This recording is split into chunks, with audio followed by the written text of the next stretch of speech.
O Caio Fábio, quando ele esteve aqui, eu não sei se eu interpretei errado, porque ele fala muito difícil, mas parece que ele falou que ele acredita que o inferno não é eterno. Sim, não é eterno. Eu tenho certeza que não é eterno. Ela não conseguiu entender isso. Eu não consigo entender. Porque eu sempre achei desproporcional, por mais que a gente seja um pouco cuzão aqui, porra, pra sempre essa punição. Lógico, Deus é amor, Deus é justo, né? Ele não vai condenar, vamos supor que você viva 70 anos. Aí você cometeu umas presepadas aqui na vida. Deus te condena a eternidade. Quer dizer, 70 anos na regra da eternidade é pífio. Sim. Né? Então, evidentemente, Deus é amor, Deus é justo. Você vai para o inferno e vai passar um período lá proporcional ao que você fez, às atrocidades que você fez. Base bíblica para isso, que é mais fácil. Eu acho que está em 1 Pedro, capítulo 3, Jesus ele desce no inferno, desce no Hades, para pregar os espíritos em prisão, a Bíblia fala. Então, se ele foi pregar os espíritos em prisão, o libertador não vai lá à toa. Né? Jesus não foi lá no inferno para tripudiar. Aí, ó, vem ver como é que vocês estão, se lascaram, hein? Tá quente aí. Não acreditaram em mim. Pois é. Ele foi para pregar os espíritos em prisão. E aí ele diz ainda quem eram esses espíritos em prisão.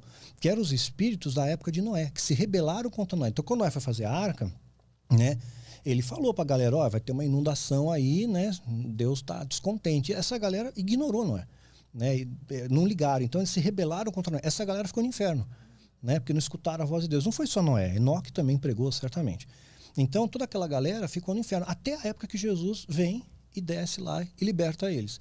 Então, acabou aquele tempo para eles. Eles colheram uma consequência da ação deles, mas não é eterna. E o tempo também é relativo, né? Porque a gente conta o tempo com base na rotação, translação da Terra, distância no Sol. Mas o mundo espiritual é outra contagem. Né? Então, não dá para saber quanto tempo eles ficaram exatamente ali. Não vai dizer que ficaram 6.000 anos, né? Quando vê, nem existe tempo nessa dimensão. Não existe tempo. O tempo está aqui. Aí é muito difícil de conseguir entender essa prisão no inferno, sendo que o tempo não existe lá. Exato. É uma coisa temporal. A Bíblia diz, tenta desmembrar um pouco isso para a gente, dizendo que um dia para Deus é como 1.000 anos e 1.000 anos é como um dia. Pautado no nosso dia terrestre. Né? Para a gente ter um vislumbre que as proporções são bem diferentes. O céu e o inferno, eles são locais de energia? Porque não é um espaço físico, né? São dimensões. Eu entendo como dimensões espirituais. Dimensões espirituais. E cada dimensão vibra numa energia X. Vibra numa energia X. E é claro, uma energia ruim você não vai se sentir bem. Não vou dizer que o inferno é confortável, né? Não tem ar-condicionado. Sim, claro. E aí, no caso da tua energia, vai para essa energia ruim. Isso. Mas o perdão, uma vez que tu tá no inferno, tu tem que conseguir entender o que tu fez e... Eu creio que sim. Pedir desculpas. Eu acho que é uma questão de reflexão, sim. Você vai tá ali, você entende o que você está colhendo, você tem ciência daquilo, você se arrepende, né? Você é transformado com aquilo. Né? Eu não creio, Deus não criou o homem para condenação eterna. Seria demais. O que eu me pergunto é a capacidade dessa energia ou desse indivíduo de entender e pedir perdão.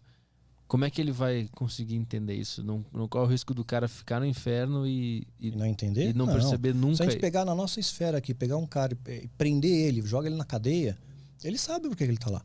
Ele sabe o que ele fez, ele sabe o que ele foi condenado. Aqui no Brasil é meio zoado, né? Mas pega uma prisão que funciona, né? Ele sabe por que ele está lá. E ele vai procurar fazer de tudo para não voltar para lá mais. Tem casos de pessoas que não se arrependem, né? Não se importam com o que fez. Aí elas ficam... mas aí tem uns psicopatas aí também, né? Que pega prisão perpétua, o Charlie Manson da vida aí. Aí eles ficam... Aí pra eles o inferno é eterno? Não, também acho que não. Porque ele pegaria uma prisão perpétua na Terra, sob o olhar terreno nosso, até a morte dele aqui. Né? Então a gente tem uma limitação de tempo. Até mesmo a prisão perpétua, ela tem um fim na sua morte. Agora Deus não pode estabelecer uma coisa eterna.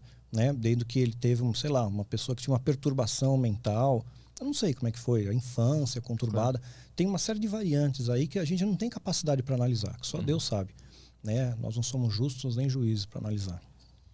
Na igreja sempre foi pregado o contrário, que o inferno é eterno, sim. Sim, claro. E tem algumas passagens que meio que falam isso, ó, tipo Tessalonicenses, eles sofrerão a pena de destruição eterna, a separação da presença do Senhor. Quando fala eterno... Pois aí tem muita questão da interpretação. Se pegar a raiz da palavra, né, esse eterno... Quer ver um exemplo? Vou pegar outro exemplo que vai ficar mais fácil para entender. Você pegar o termo na Bíblia e Deus se arrependeu, vai ter muitas vezes. Deus se arrependeu de ter feito o homem, por exemplo. Deus se arrependeu de ter feito o homem. Quer dizer, Deus se arrependeu de destruir a cidade de Nínive. Quer dizer, como é que pode um ser onisciente que sabe tudo se arrepender? Então, essa conotação não seria arrepender, seria mudou de direção. Mudou de direção porque o homem mudou de direção. O homem se arrependeu, então não recai mais sobre ele a ira de Deus, mediante o arrependimento. Né? Da mesma forma, essa questão de eterno. Né? Esse eterno é difícil da gente mensurar o que é eterno. É um tempo atemporal, que a gente não compreende, não entende. Mas eterno, ao pé da letra, empiricamente, para a gente, não. Seria um insulto até à bondade e à justiça de Deus. Né?